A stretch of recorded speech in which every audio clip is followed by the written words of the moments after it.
Você já assistiu o filme Marighella, dirigido pelo Wagner Moura? É, eu também não. E essa altura não dá nem pra saber sequer se a gente vai conseguir assistir ele por meios legais. Por quê? Bom, talvez porque a ditadura militar brasileira nunca tenha ido embora. Meus amores e minhas amoras, bem-vindos ao Mimimídias. O meu nome é Tavos Mata Machado e hoje a gente vai conversar sobre a cinebiografia do Marighella, dirigida pelo Wagner Moura, sobre o processo de transição democrática entre a ditadura e a democracia no Brasil e sobre o governo de Jair Bolsonaro. Vamos começar do começo para localizar a discussão. Em fevereiro de 2019, o ator brasileiro Wagner Moura fez a sua estreia como diretor de cinema com o lançamento do filme Marighella no Festival de Cinema de Berlim. O filme é uma cinebiografia de Carlos Marighella, um político, escritor e guerrilheiro brasileiro. O anúncio do filme e a exibição dele no festival iniciou uma série de controvérsias. Teve, por exemplo, uma campanha articulada entre setores da direita brasileira, com o uso de bots, para abaixar a nota do filme no site IMDb. Nesse momento, o filme já conta com mais de 42 mil reviews. E o filme sequer estreou ainda. A massiva maioria dessas reviews que saíram antes do filme sequer estrear são negativas. Mas a crítica profissional, de um modo geral, quem assistiu o filme nos festivais, tem se dividido um pouco. Os méritos técnicos da direção do Wagner Moura no filme têm, de um modo geral, sido bastante elogiados.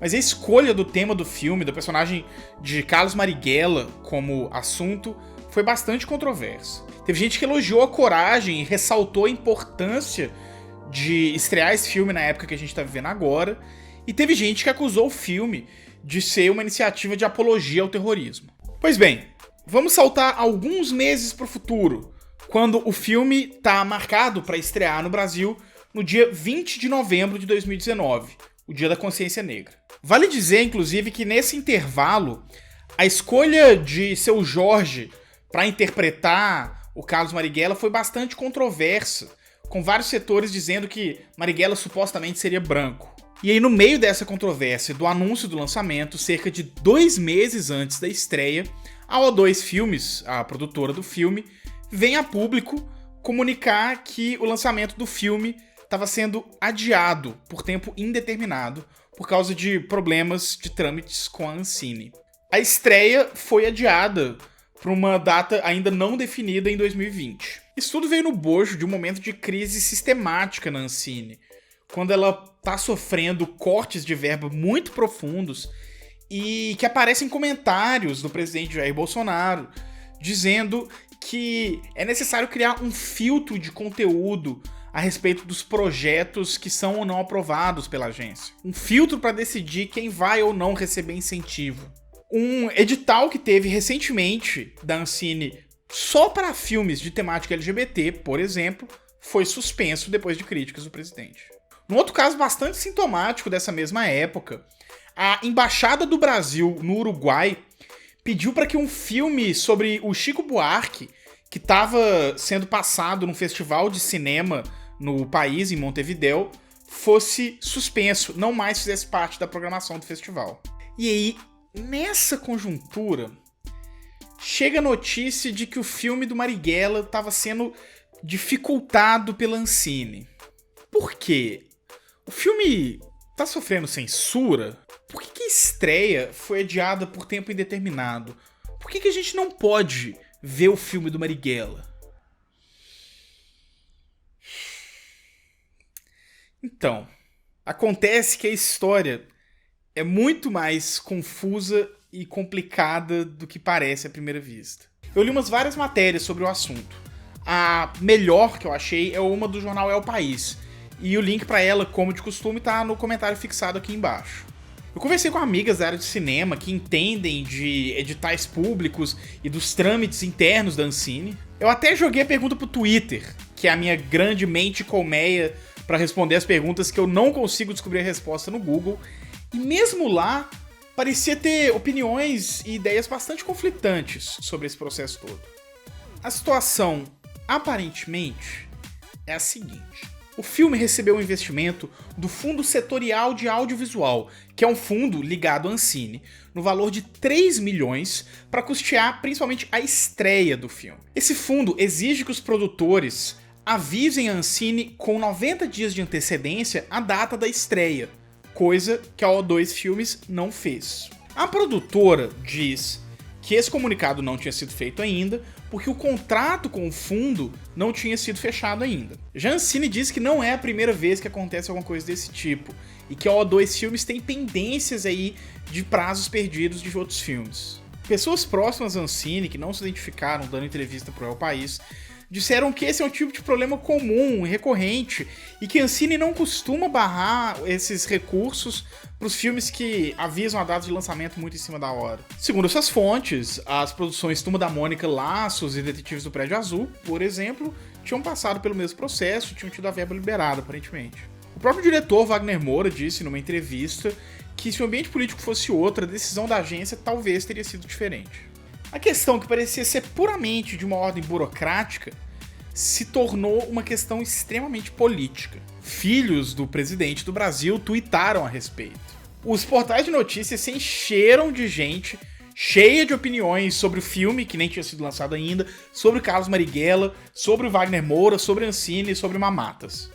Só que, assim, a verdade é que a história ainda tá muito confusa. Por que essas fontes próximas da Ancine, que deram entrevista para El País, quiseram se manter anônimas? Por que a família Bolsonaro fez questão de celebrar tanto o adiamento dessa estreia? Como que um trâmite simples de avisar com 90 dias de antecedência se tornou um fato político dessa dimensão? Quais as tais pendências anteriores que a O2 Filmes tem com a Ancine? O fato é, essa questão tá muito mal resolvida, muito mal explicada, e o pior é, não dá pra conversar sobre essa questão, a não ser que você tenha muita certeza sobre quem que é o seu interlocutor. Eu mesmo tenho certeza que a essa altura do vídeo, várias pessoas já pararam de assistir e já vieram nos comentários aqui embaixo me chamar de comunista, de petista e falar que a mamata acabou pra mim. Por que é tão difícil ter uma conversa objetiva sobre esse filme? Por que tudo que diz respeito a esse filme tá encoberto por uma névoa de controvérsia, de polarização, de diz que me diz? Bom, se você clicou nesse vídeo e chegou até aqui, você já deve ter uma suspeita de qual é o problema. É o tema do filme, Carlos Marighella e a ditadura cívico-militar brasileira. Olha, esse aqui não é um vídeo sobre a vida do Carlos Marighella. Pra quem tiver interesse nisso, além do filme do Wagner Moura, que, enfim, eventualmente a algum ponto a gente espera que vá sair, tem mais uma série de coisas. Tem um documentário dirigido pela Isa Grispun Ferraz, tem um outro documentário do Silvio Tendler, tem um livro, uma biografia escrita pelo Mário Magalhães, que foi que inspirou o filme do Wagner Moura, e tem uma música do Racionais. Mas só pra quem não tem ideia de quem diabos eu tô falando até agora, um resumão. O Carlos Marighella foi um militante, ativista, político e guerrilheiro que cumpriu papéis muito importantes em diferentes momentos chaves da política brasileira. Ele começou a militar nos anos 30 como membro do PCB, quando ele foi preso e torturado 2 vezes pela ditadura Vargas. Ele saiu da prisão em 1945, com a anistia e o processo de redemocratização, e se elegeu deputado federal pelo PCB em 1946. O que significa que ele foi um dos responsáveis pela redação da Constituição de 1946. Mas o mandato dele não durou muito, porque o PCB voltou para a clandestinidade. Ele se manteve uma figura política bastante importante na esquerda brasileira, e ainda teve a oportunidade, nos anos 50, de ir para a China para conhecer um pouco mais de perto o processo revolucionário que estava acontecendo naquele país. Em 1964, quando começa a ditadura militar, o Marighella é baleado e preso num cinema no Rio. Mas em 1965 ele é solto por uma decisão judicial. Porém, o recrudescimento da ditadura no Brasil convence o Marighella de que a disputa por vias institucionais não era mais uma saída viável para o país. O que levou ele a sair do PCB, a fundar a Aliança Libertadora Nacional, a ALN, e ser um dos pioneiros da luta armada contra a ditadura militar no Brasil. No final dos anos 60, Marighella ostentava o título de inimigo público número 1 no país. Após anos de esforços, a ditadura finalmente consegue encontrar ele escondido em São Paulo e executam ele baleado. A história do Marighella se confunde com a própria história política do Brasil entre os anos 30 e 60. Ele cumpriu papéis importantes em praticamente todos os conflitos políticos importantes do país. Ainda assim, a gente estuda muito pouco sobre ele, a gente fala muito pouco sobre ele, e quem conhece costuma ter opiniões muito fortes. Ou ele é um herói da democracia, ou ele é um terrorista sanguinário. Por que a gente não estuda mais sobre o Marighella? No fundo, eu acho que essa pergunta ainda pode ser ampliada. Por que a gente aprende tão pouco sobre a ditadura militar, a não ser que a gente ativamente vá buscar informação a respeito? Bom, essa é uma discussão longa. Talvez seja a discussão mais importante da historiografia brasileira hoje. São vários fatores que se influenciam mutuamente e é muito difícil a gente conseguir dar uma resposta única. O que eu vou fazer aqui hoje é expor o que eu acho que é um fator dentre vários que pode ajudar a gente a entender por que a ditadura militar ainda é esse grande tabu pra gente. Basicamente, o que eu quero tentar mostrar pra vocês é uma coisa. A gente meio que nunca saiu da ditadura militar. Existe uma área no direito que se chama justiça de transição e que ela estuda as transições democráticas, ou seja, as passagens de ditaduras para democracias em diferentes países do mundo. Na verdade, dizer que a justiça de transição estuda esses processos é um pouco impreciso. A grande novidade que essa área, que surgiu no final dos anos 80, começo dos anos 90, trouxe foi justamente o de ir além de meramente estudar, investigar esses processos. Coisa que uma outra área da ciência política, a transitologia, já fazia. A justiça de transição vai não só estudar esses processos, mas também elaborar políticas de intervenção neles. Basicamente, ela vai tentar propor o que deve ser feito num país para que ele consiga transicionar com sucesso de uma ditadura para uma democracia. A justiça de transição é uma ferramenta interessante para a gente usar para tentar pensar o exemplo da redemocratização brasileira no fim da ditadura militar, porque a justiça de transição ela surge no mundo enquanto uma área justamente investigando o resultado e o legado das ditaduras militares na América Latina e de outras ditaduras na África. E aí, bom, a justiça de transição entende que para um país conseguir sair com sucesso de um governo autoritário para um governo democrático, deve-se agir primariamente em 4 frentes. São elas: acesso à memória e verdade, responsabilização, reparação e reformas institucionais. Acesso à memória e verdade diz respeito, como o nome sugere, a poder saber qual foi a verdade sobre o período ditatorial. As ditaduras têm o hábito de esconder os seus podres. As execuções e torturas são feitas em porões, o dinheiro público vai parar em bancos estrangeiros, as matérias de jornal censuradas são arquivadas em depósitos abandonados. E saber a verdade é um direito das vítimas. Quem foi torturado precisa de poder provar que foi torturado. A população tem direito de saber a sua própria história, principalmente os crimes de governo que foram cometidos. 2 das principais ferramentas que existem para poder garantir esse acesso à memória e verdade são as comissões da verdade e as ferramentas de acesso público à informação, tipo a abertura de arquivos confidenciais, por exemplo. A responsabilização tem a ver com responsabilização penal, ou seja, com processar os perpetradores,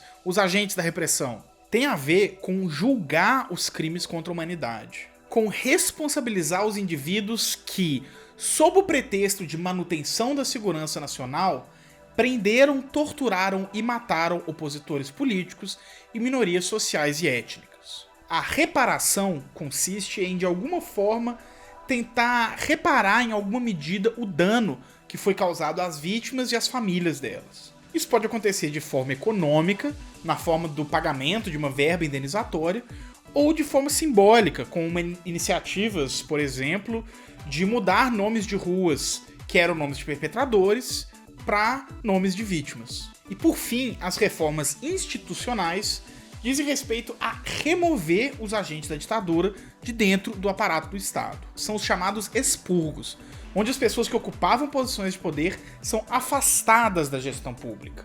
E seus cargos são ocupados por novas pessoas, normalmente eleitas, e que tenham uma mentalidade mais democrática. É um processo bem complicado, porque afinal existe uma linha tênue que separa um funcionário burocrático cumprindo ordens e um agente colaborador de uma ditadura. Mas ainda assim, essa é uma investigação que é importante de ser feita, porque é necessário conseguir renovar as instituições depois de um processo de transição democrática.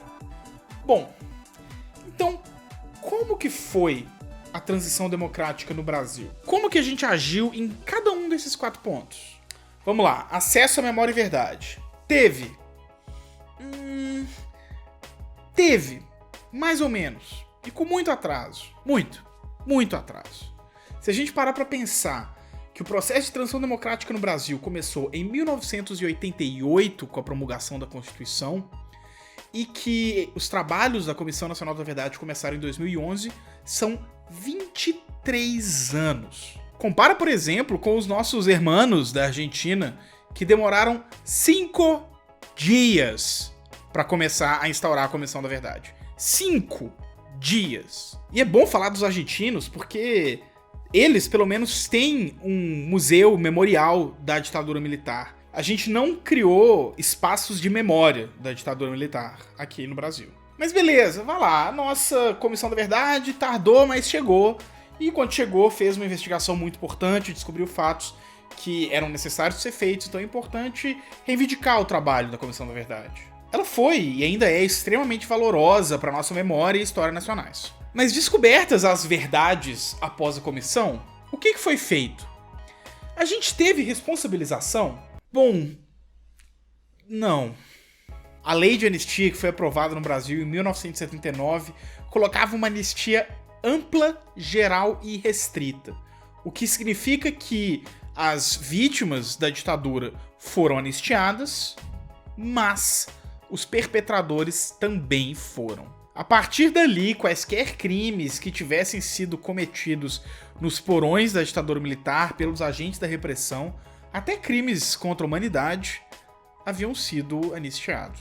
Até hoje, nenhum torturador foi punido no Brasil. Teve alguns movimentos importantes, tipo as 2 condenações que o Brasil sofreu na Corte Interamericana de Direitos Humanos, em 2010 e 2018. Além de uma ação que a OAB impetrou em 2010 para tentar mudar a interpretação vigente da lei da anistia. Esses movimentos pareciam mostrar ao longo dos últimos anos uma tendência de que a gente ia começar a ter mais punição aos perpetradores, mas, bom, eu acho que esse movimento provavelmente não vai seguir nessa direção nos próximos anos. Mas seguindo lá, reparação. Teve reparação no Brasil? Teve. Isso teve sim. No nível simbólico foram várias. Esse livro aqui, por exemplo, é um exemplo muito legal. Ele conta a história de todas as ruas de BH que tiveram os nomes mudados para homenagear vítimas da ditadura. E também existem reparações econômicas no Brasil, na forma de uma verba indenizatória que é paga a algumas vítimas da ditadura ou às suas famílias. Essa concessão, historicamente, tem sido responsabilidade do Ministério dos Direitos Humanos, mas agora ela é responsabilidade do Ministério da Mulher, da Família e dos Direitos Humanos, que tá sob o comando da...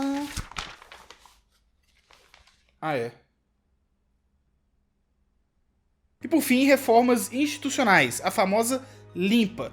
Essas reformas aconteceram? Bom, de fato, os militares pareciam ter dado um passo atrás na administração pública. A gente não teve nenhum militar da ativa ou da reserva na presidência ou na vice-presidência do país entre 1988 e 2018. A filiação partidária ainda é proibida para militares na ativa, e ninguém pode se candidatar a nenhum cargo sem estar afiliado a um partido. Isso parece ser um processo de limpeza, né? De longe dos holofotes do poder legislativo e do executivo, o poder judiciário da ditadura militar permaneceu intocado. Nenhum juiz da ditadura militar perdeu cargo. O Supremo Tribunal Federal manteve a mesma composição, os mesmos ministros. Mas, pelo menos, a gente não tem mais militares no poder executivo. Então, assim, a gente teve acesso à memória e verdade? Sim, tivemos. Com Muito atrás, 23 anos. E bem mais ou menos. Mas vai lá, tivemos. A gente teve responsabilização? Não. A gente teve reparações? Sim. A gente teve reformas institucionais? Mais ou menos, bem mais ou menos. O que eu quero dizer é, o processo de transição democrática no Brasil foi, no mínimo, incompleto. A ditadura militar no Brasil não foi erradicada por completo. Esse período histórico não foi resolvido pra gente. É como se a gente tivesse varrido a maior parte da poeira pra debaixo do tapete, e aí essa poeira tivesse se reorganizado ali embaixo e encontrado num deputado do baixo clero o porta-voz perfeito para o seu retorno. E o que isso tudo tem a ver com Ancine, com o Wagner Moura e com o filme do Marighella? Tem a ver com o fato de que a gente está vivendo um período em que as sombras dos autoritarismos passados estão voltando a rondar a gente. É um fenômeno recente e que, por isso mesmo, ainda é alvo de muito debate. Diferentes cientistas políticos vão dar diferentes nomes para esse processo. Decadência democrática, democracias iliberais, crise da democracia, desconsolidação democrática, retrocesso autoritário. Independente do nome que a gente queira dar, ele é um processo visível a olho nu. Em países do mundo inteiro, inclusive naqueles que a gente achava que tinha uma tradição democrática e liberal muito bem consolidada, a gente está vendo as instituições ruindo, uma crescente polarização política, o silenciamento do dissenso, o anti-intelectualismo. Em cada país, essa crise assume contornos particulares. Aqui, a ditadura militar parece ser o nosso grande modelo. Aqui a gente tem um processo de negacionismo histórico que tenta apagar os crimes da ditadura, dizendo que ela foi uma dita branda, ou que os crimes cometidos pelo aparato repressivo do Estado seriam justificados, porque eles estariam protegendo o país de um suposto golpe comunista. A gente tem os militares reassumindo vários postos de poder no governo, inclusive o cargo de vice-presidente. A gente tem um punhado de idiota útil na rua pedindo uma intervenção militar constitucional, que vale lembrar, é um negócio que não existe na Constituição. O filme do Wagner Moura toca nessa ferida. Mais do que toca, ele esfrega limão e sal nessa ferida. Ele incomoda. Ele se coloca contra o retrocesso autoritário em curso no país e nos obriga a olhar pra trás e enxergar a nossa própria história, a nossa própria memória. E isso é muito difícil. Talvez, se a transição democrática tivesse sido melhor conduzida no Brasil, a gente estaria mais bem preparado para lidar com essa onda global de autoritarismo. Talvez com uma transição democrática mais plena, o filme do Wagner Moura passaria até batido, ou talvez ele sequer precisasse de ser feito. Mas a nossa transição foi incompleta. A nossa ditadura nunca foi embora de verdade. E talvez, por isso, Marighella seja o filme mais importante que você não vai ver esse ano. Pessoal, antes de ir, só uma consideração importante. O que eu tentei oferecer para vocês hoje é uma chave de interpretação possível pra gente entender o que foi a ditadura militar brasileira, entender as sombras que ela joga sobre o nosso país até hoje. Existem várias outras chaves de leitura possível e é um debate historiográfico ainda inconcluso. A área da justiça de transição é muito importante, muito interessante, mas mesmo eu não concordo com 100% dela. Eu acho, por exemplo, que ela tem uma noção de democracia que é muito idealizada, que ela concebe a história humana como uma trajetória linear que vai de regimes autoritários para regimes democráticos e que esse modelo de democracia liberal, ocidental que se desenvolveu no século XX seria quase como o estágio final do desenvolvimento político e organização social humana. Mas mesmo com essas limitações, é uma área muito importante do direito e uma área relativamente recente e ainda pouco conhecida. Eu mesmo só tive contato com ela porque eu fiz um módulo de uma matéria nesse semestre com o professor Emílio Peluso Nedermayer, e inclusive um artigo dele sobre justiça de transição no Brasil foi o principal trabalho que eu usei para escrever esse roteiro aqui. As referências desse artigo e, como sempre, todas as outras referências usadas para esse vídeo estão no comentário fixado. Mas eu quero chamar a atenção para um desses links, que é o do Centro de Estudos de Justiça de Transição da UFMG, coordenado pelo professor Emílio, que é um portal muito bom e bastante atualizado, que tem comentado todos os obstáculos da justiça de transição do Brasil e, mais recentemente, os arroubos antidemocráticos do nosso presidente. Vale a pena demais. Gente, o Mimimídia só pode fazer vídeos como esse de hoje porque a gente se sustenta com apoio de pessoas que curtem o canal, que nos acompanham e apoiam o nosso crowdfunding. Ainda é muito pouquinho, ainda não é o bastante pra gente ser autossustentável, mas a gente acha que é muito importante esse apoio pra gente poder manter a nossa independência de conteúdo e falar o que a gente quiser aqui, o que a gente acha que é importante.